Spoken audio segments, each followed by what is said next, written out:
interesting seeing what the Vancouver Titans are going to be able to do to try and approach this now, because they are on this first defense and how they're opting into it. Seen a lot of different approaches to try and hold on Havana, a lot of forward attacks, or forward holds I should say, right at the spawn doors in a lot of cases, but see KSP is going to be getting a bit of information and soon the gates will open. Okay, so the Valiant have sort of scouted. They probably don't expect too much up close and personal play from the Titans there, although it's quite easy just to sneak up as the doors open without being seen. No hold yet. That'll be next patch, ladies and gentlemen, so hold on to your hats for that one. That's going to be wild. It is going to be Widow and May from the Valiant. So once these shields do start clashing, the Titans eventually have to fight on the card. That's when things get a little bit more treacherous for them. They'll get frozen up. Shockwave, dynamic on this Widow. Yeah, he's got to be pulling out picks like that if his team's to stand a chance, because as you see on the other side of things, KSP is going to be coming out with them all series long. Battle of the snipers, these Widowmaker players are going to be so key, but KSP comes out with the early advantage, and that is going to give KSP so much space now. He can start taking the high ground, no one will be able to stop him. The Titans have been at 5 players for the last minute or so, unfortunately for them. And KSP is in that lovely little Widowmaker corridor where, you know, if the enemy team, the defending team is forced to go back behind that kiosk, they're going to take a face full of damage. Lastro clearly has been getting his hands dirty now. Not really customary for Omnic Monks, but he's bucking the trend. And KSF will just get on out with the translocators. This cart lurches forward. Yes, and the Valiant are taking quite a forward approach here. They have the infra side, so they can see exactly where the Vancouver Titans are deciding to play. And the Vancouver Titans are struggling. Information, Brent. Yeah, they're struggling to find a foothold when KSP's holding down this angle. Shockwave down early. KSF's able to find another kill, and that will be it. Against the damage dealers of the Valiant that step up, and they open the way. KSP now, any extra kills is just a bonus because the writing's on the wall, and, well, checkpoint A is over in a flash. I want to set the scene a little bit more as well for this series, because the Vancouver Titans are 0-2 on this map across this season.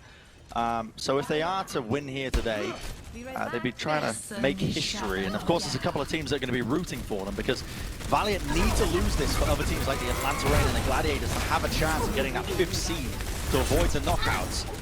So a lot of rooting for the Vancouver Titans, maybe not just Canadian-based, but we'll find out if they're capable of doing so. Dynamite thrown in, Bob. And Matrix is there, so yeah, best be getting out of Dr. Science if you possibly can. Hayes gets taken down there. It looks like a lot was involved, most likely. And Don is just constantly trying to find a safe position, but hot tip, there aren't very many of those left. McGravy getting rid of Don now as he has nowhere essentially left to run, and grouping up around the supercharger means you group up to get Gravitic fluxed. The shield is down for Shredlock, and now the supercharger was exposed. KSF does not need to EMP here, just clean up the fight. And you know what's even scarier for the Titans, struggling on Havana, Brent, is that in general, all payload maps, they only have an 18.8% win rate across the whole season. It is definitely their weakest map type by a decent margin. So brutal. So brutal for them. And the Valiant are just looking so clean right now. It's going to take a lot of stepping up for the Vancouver Titans to hold a candle to the ult economy and whatnot. Okay, 30 in the chat. Dreamer, confused, clearly.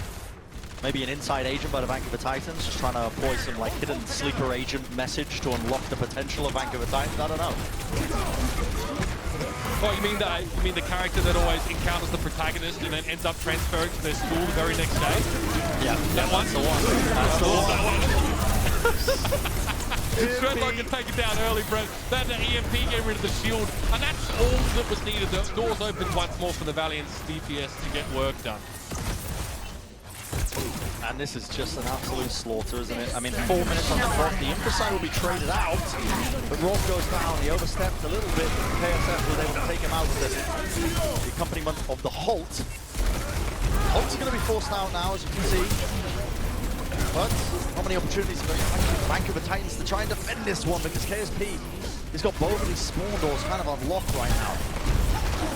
Shredlock needs to be careful. Okay, almost went down. He was very lucky that he was so quick to put his own shield to protect himself there, because it looks like KSP had his measure, but now the Titans were able to stay alive long enough. Valiant too long to get rid of Shredlock. Yeah. Reinforcements have arrived. And honestly, KSP had all the opportunities in the world to get a pick-up when they were trying to contest that cart, because they were coming off the back of the spawners, but he just missed his key window. And as soon as the positioning is gained by Vancouver Titans, where they can take the high ground and play around that staircase area, makes it much harder for KSP to get anything done without trying to take a jump shot or two. And then the Vancouver Titans, they bided their time. They were able to play up a Hulks and combo it up into a team fight win. The question is, though, can they keep this going for much longer? KSF wants to deny an immortality field to Kaka, and he does so. There will probably still be one here after the Rabbinic Flux, so I think the timing of that combo wasn't quite where it had to be. There was the drone available, McGravy comes over the top though. I mean, he uses his ultimate in this position. Shockwave is going to be cracked out of his mind and try to take his challenge. He has teammates with him. Shockwave gets absolutely smashed by the Titan Spears.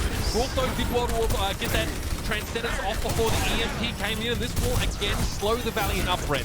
Spawn is coming in, but the way Lastro's playing, picking off these players, and KSP in the off angle, it's so hard for them to do. Cardinal with a beatdown. I feel like it could still be winnable for the Vancouver Titans, but with KSP not being taken out, it is just headshot city for him.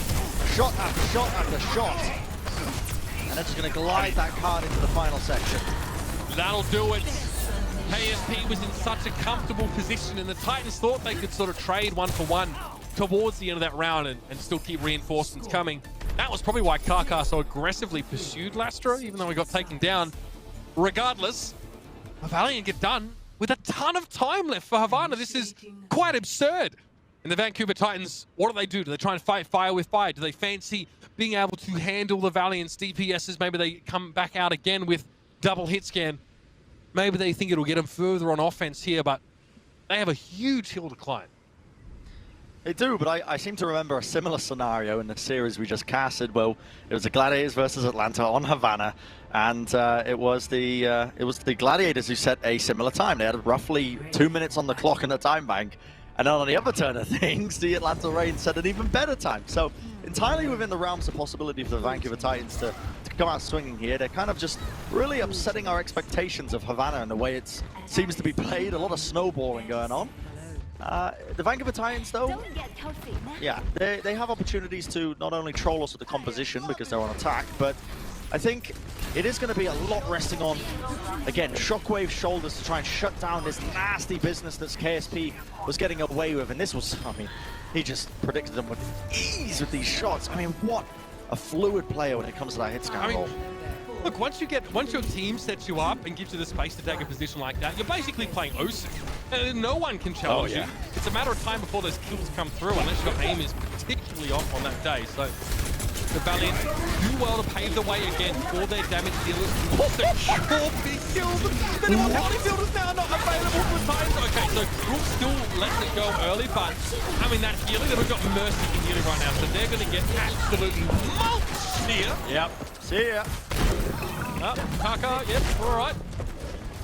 Gonna pocket Shockwave, allow them to get a kill on McGravy.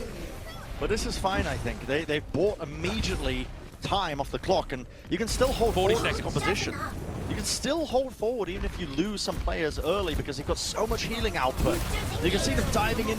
The Maywar's traded out. The Coalescence on top, and Dalton stepped too far forward, out of position. Just an inch, but more than enough for the Valiant to take advantage of and capitalize. You have the combination of being able to, I guess, cut an enemy team in half or isolate individuals, and then you have way more healing than your opponents do as the Valiant. So a couple of tools there that make it really hard to shift you in general. The Titans, okay, so they have a Bob, so an effective 7th man or player in this next fight. Shockwave still needs to find one of those key picks. So Bob gets thrown out. This is maybe to contest the car. No, it's just in the corner. Just going to try and force positioning with the Bob here in this fight. As it continues. Dreamer goes down though, and this is, yeah, the opening. The floodgates have finally happened. I mean, moment of enlightenment. I can't believe that Dreamer must have such a cool mental to not be typing in chat right now. He goes for an Earth Shatter, and just before the animation begins, he gets hit in the face with accretion, cancels his ultimate. You never even heard the voice line. He's never really had a chance to use it at all. I'd be furious if I was him. Yeah. I was wondering where that went. Yeah. Straight down to Gurgler, Bren. That's where it went. it's pretty difficult to swallow rocks at that size. I mean, I don't think it would be physically possible, but they're going to go for round 2. And Matrix from the Vancouver Titans again is going to force the positioning of the Valiant here. They cannot play within that line of sight. KSA wants to try and get something done. If he can maybe get that teammate onto McGravy, that would be a good usage of that ultimate, but Valiant's still in it. Yeah, McGravy gets desuited ultimately, so this is huge. And McGravy doesn't have a way to environmentally kill himself to send himself back to spawn, so he is stuck with nothing but a Buddy Blaster and a Dream for this next fight. That is not where you want one of your top players to be, but McGravy has no other choice. It's either do I die, do I stand here and look awkwardly off of the sunsets and lose the first checkpoint? I guess I'll just do both. Yeah, he was in a very difficult scenario there. I mean, I don't know what the correct decision-making is. Do you decide to die early and hope your team can take the 5v6 fight, or do you pray that they ignore you and you build up your mech?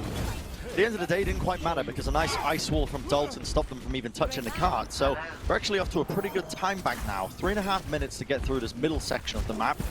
And honestly, KSP running the Widowmaker here, in my opinion, can be a bit of a greedy pick because you'll find that it can be quite difficult to get those line of sight angles that you need to get value out of the Widowmaker. But if there was a player to do it, it would be KSP. Right, Anthony managed to make it work, but that was because he had an incredible individual performance on that day. It's not a given, but the Coalescence definitely smooths out some of the bumps in a fight like this, right? Less pitfalls, and you can do this. Do Dreamer's thing, charge forward. Take homage to your friend Gig sitting on the bench. Yep. Maybe if you do enough charges like that, I hear you develop a chiseled jawline. And a very strong brow. Yeah. And now they're just doing the exact same again. Look at this forward hold here. Dreamer has this earth shot. He wants to try and get something. Douglas it, lays it down. 2 on the deck. The damage is done. Oh man. This spot for KSP, by the way, is quite frightening, especially if the Valiant can hold up the Titans. No one can contest this position from KSP. Getting out of spawn to get to where he is impossible, so I like the approach to the speed boost. Get your team in position, but you're walking into an EMP. They're still getting so much value because Rolf is still able to get an Immortality Field. Yep. The Immortality Field, the Amp Matrix was laid down and actually just was perfect for the close quarters combat. I like the play by Valiant. I can see what they were going for there. They have the EMP, they're like, we can take this fight indoors. We're playing this brawl rush composition. Why not? But the trouble is, KSP, when he's your primary damage dealer with this comp, and he's playing an off angle and he cannot shoot through walls, I mean, Widowmaker can be pretty overpowered by the time, but she's definitely not capable of that. It means your comp is kind of gutted in the moment. I mean, your Ryan is going to do more damage than a Widow in that room, but Rolf just didn't get EMP, so he just gets an Immortality Field, and everyone's like, okay, well, we can't die right now. You can't touch our Immo Field, so we're just going to roll you. The Valiant, though, quickly reassumes some semblance of control as Lastro goes full battle Moira. Slapping him on down. Yeah, this kind of tempo, once again, is huge. This kind of tempo is what you need to be playing at as well if you're the Valiant against a team like the Titans, because the Titans are going to be inexperienced at playing at this kind of pace and level. And playing at this kind of level as well with this much aggression is a great way to force your opponents to make mistakes. Of course, yeah, Coalescence is going to greatly increase your chance of winning it. No, this is so sly. You can't do this, bro. Okay, they shoot here this. Oh, okay, just one. Dreamer's forced back. Immortality Field immediately deployed, and now Valiant might be in a somewhat compromising position, Bren. It's so greedy because the timing has to be perfect, and now, well, the positioning is switched here. The Vancouver Titans have complete control of the high ground, the cart, the rotation around. How does Dreamer even touch here? He can't do much damage. Yeah, shoes on the other foot, but I mean, the Valiant are trying to hike the stilettos, and I'm telling you, it ain't gonna happen. McGravy trying to self-destruct there, but eventually will get removed from the picture, and Lastro doesn't even touch the cart. So, the Vancouver Titans get through the map. It is a little laborious for them. They will have less time than the Valiant regardless of when they finish the map, but they're still in with a chance. And with a Blizzard available here, the Titans would love the Valiant to step up and try and play aggressive with this speed-boosted Ryan. I love it, but the trouble is, it's a very long sideline, so they can only really play at this choke point. They want to drop down at the right moment. Okay, now the speed boost is going to be used, but Vancouver Titans answer with the May wall. Hard for them to try and get anything done here. Good Immortality Field is going to negate the EMP for this fight. That's gigantic. Rulf has kept his team alive for a second huge fight. Dreamer, I mean, he must have known the beat was coming. He had to have known the Lucio was coming. Otherwise, the guy needs to be checked into an institution immediately. That was absolutely mental. He goes forward, and he had the shielding, as aforementioned, and Dalton is about to have a really bad day. Bit of a headache in the morning. Take two and call me later, I suppose. Now Valiant will probably have to disengage a bit and rely on that Moira healing. But the front line of the Titans are out at sea, screaming Wilson, and no one is coming to the rescue. Yeah, poor Tom Hanks. Always comparable to the Vancouver Titans. I almost ripped my mixer off the table at that charge attempt from Dreamer. That got me roaring. What an absurd charge at the moment, but it paid off. But Shockwave, well, what you do against that, you can't. But this pace is great from the Valiant, because now look, 15 seconds remaining, and KSP from on high, delivering divine justice. Oh. Yes, brother Brent, preach. Brain falls though, as Karka's having to deal with him, but KSP's in a great position. Another attempted flank from Dreamer again. Does not work. Eventually, that's going to stop happening, but all this chaos creates space for KSP to do his best work. Dalton does have a blizzard here. The rule's gone down. This is by no means a foregone conclusion for the Titans. They do need to play safe around this shielding. They've only got the Lucio heals right now, but it's going to be enough to get them within striking distance of finishing this map. EMP is online for the Valiant, but the question is, are they going to be able to get it? You can see KSF hiding on the high ground here. The Boop, maybe, is going to be there to disjoin a couple of them. The ring goes down early. Oh, the Valiant and a treadlock. He's not recovering from that one. Dreamer frozen up though, and McGravy's going to come in now with that defense matrix, and guess he's back at it again. Not this time. KSP only gets the one kill, but it seems to be enough, especially with KSF. Comes out on the Doomfist. Wow. And there it is. The Valiant take Havana away, and they fly by the seat of their pants the entire map. It's exciting stuff.